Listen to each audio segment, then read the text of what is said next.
আজকে চললাম হচ্ছে বাবার বাড়ি।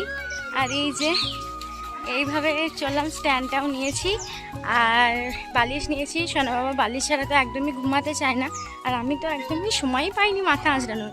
শাড়ি পরলাম, তো এখন চললাম বাবার বাড়ি। কালকে হচ্ছে দাদা চলে যাবে, মানে দাদাদের বাইরে চেন্নাই থাকতো, সে চেন্নাই চলে যাবে ভোরবেলাতে টিকিট। তো সেই জন্য মা বলল আজই আগের দিনটা আয়, একটু সময় দাদার সঙ্গে কাটানো যাবে। তারপর আবার এক বছর পর হয়তো দাদা বাড়ি আসবে, তখন সোনা বাবা একটুখানি হাঁটতেও শিখে যাবে। তো চলো এখন বাড়ি যাই। ওর বাবা ওকে দিয়ে এসছে, আমি একা একা যাচ্ছি। সোনা বাবা হচ্ছে আজকে মামা বাড়ি এসছে, আর এই যে ওকে আজকে নতুন জামা পরিয়ে দিয়েছি। তো বাবু বাবু বাবু, এই পা মোছাটা তোমার পছন্দ হয়েছে? হ্যাঁ, ও তো পাম্পাবু দাদা সরিদে নোংরা, পা মোছাটা নোংরা, সরিদে সরিদে সরিদে দিয়ে। তো এইখানে আমাদের গাছে এই যে পুরুলগুলো হয়েছে, মা এখন হচ্ছে সবজি কাটছে। তো এই পুরুলগুলো হয়েছে, তো ওই পুরুলগুলো নিয়ে ও খেলা করবে। কই না, বসিতে বসিতে বসিতে ওকে বসিতে, পুরুলগুলো নিয়ে খেলা করবে। তারপর ঢ্যাঁড়সগুলো দাও মা, এই যে ঢ্যাঁড়সগুলো হয়েছে আমাদের কাছে, তো এই ঢ্যাঁড়সগুলো নিয়ে ও কাঁচা কাঁচা খাচ্ছে। তাহলে এইগুলো ছাড়া তো কালকে তো শাক বেঁচে দিচ্ছিল আমার পরশু দিনকে, তাহলে এবার আজকে ওকে মানে রান্না ছাড়াই ও কাঁচা কাঁচা খেয়ে নেবে। মানে আমার গ্যাসও ফোরাবে না, উনুনও ফোরাবে না। আমার সোনা এত আমার কথা ভাবে যে কোনো মানে মানে রান্না করারই প্রয়োজন নেই, আমার সোনা কাঁচা কাঁচা খেয়ে নেবে। ও খেলাও করছে বেশ ভালোই। তো এই যে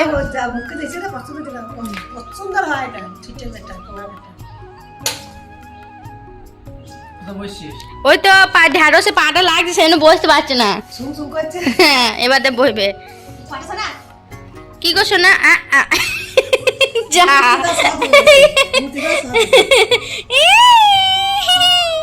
এগুলো আমি ধুইয়ে তারপরে ওকে দিয়েছি। আমার দাদা না খুব খেপায় আমাকে। এই যে আমার দাদা, মুখ দেখাবে না, মুখগুলো সব কালো কালো লাগছে। এই যে আমার সোনা বাবা, ও সোনা বাবা এদিকে তাকাও। ও সমস্তটা নিয়ে খেলা করবে, যাও খেলা করুক। আর আজকে আমার ছুটি, সংসারের থেকে আমার ছুটি।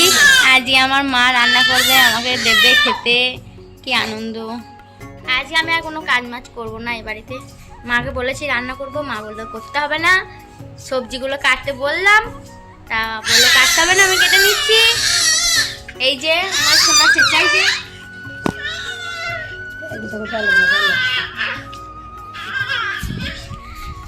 আজকে শুধু খাবো আর ঘুমাবো।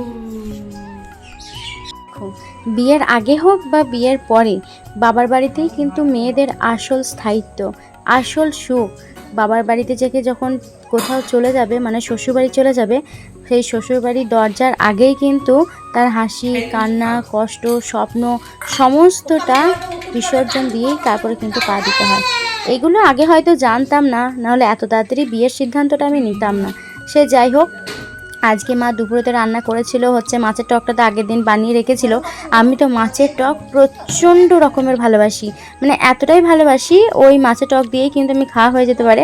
কিন্তু আমাদের ওই বাড়িতে মাছের টকটা খুব একটা হয় না, মাছের অন্যান্য রেসিপি হয়, কেননা ও বাড়িতে মাছের টকটা সবাই পছন্দ করে না, বিশেষ করে আমার বর তো পছন্দ করেই না, তো সেই জন্য আর হয় না।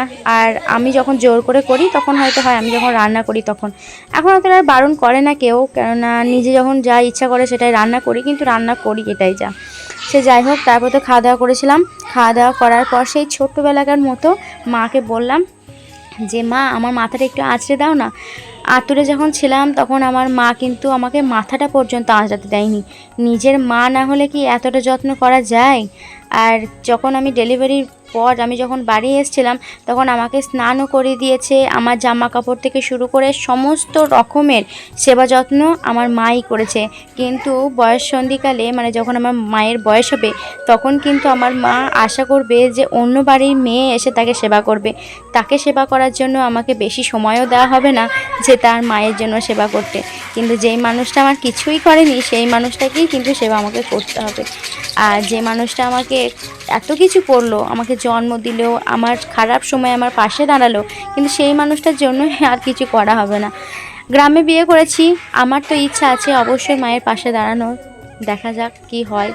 সময় থাকতে সব কিছু সাবধানতা অবলম্বন করাই ভালো। খাওয়া দাওয়া করে বাবুকে নিয়ে তো এখন মা জামা পরাচ্ছে, বাবুকে ঘুম থেকে উঠলো এই তো, বাবুকে নিয়ে একটুখানি খেলা করুক আর আমি ওইদিকে একটু পাস্তা বানিয়ে দিই। এই পাস্তাটা আমার দাদা চেন্নাই থেকে এনেছে, ও বলেছিল যে আমার বোন ভালোবাসে তো একটুখানি নিয়ে যাই খাবে। তো আমাদের এই যে ঝিনুকের মতো যে পাস্তাটা সেটা কিন্তু এখানে পাওয়া যায় না, ওখানে পাওয়া যেত।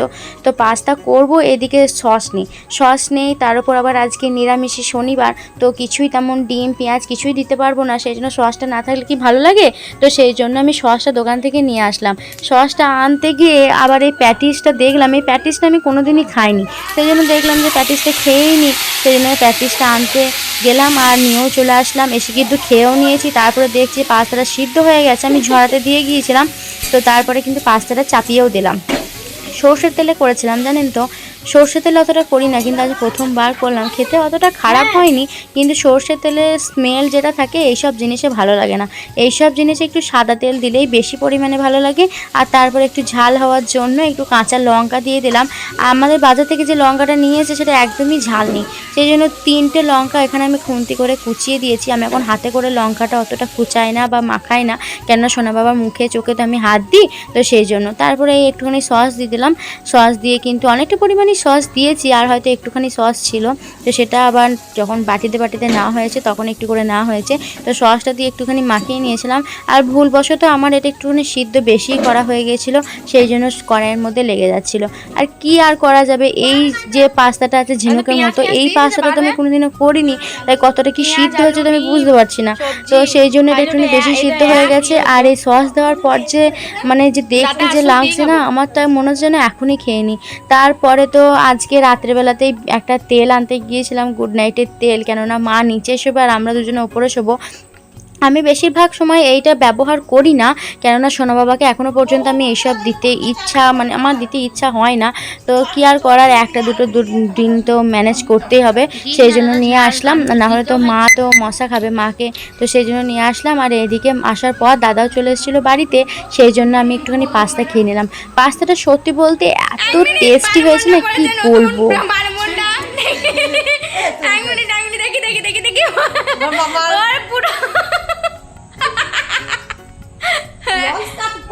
মনে হচ্ছে সেই বাবুসার জামা। 1 মাস কাটানোর পর এই প্রথমবার এতটা সময় দাদার সঙ্গে কাটানো হলো। দাদা তো কালকে চলে যাবে কাজে, তো অনেকটা দেরিতেই আসবে। আমাদের ভাই বোনের দূরত্বটা এতটাই বেশি যে দাদার সঙ্গে চাইলেই কিন্তু গিয়ে দেখা করা যাবে না।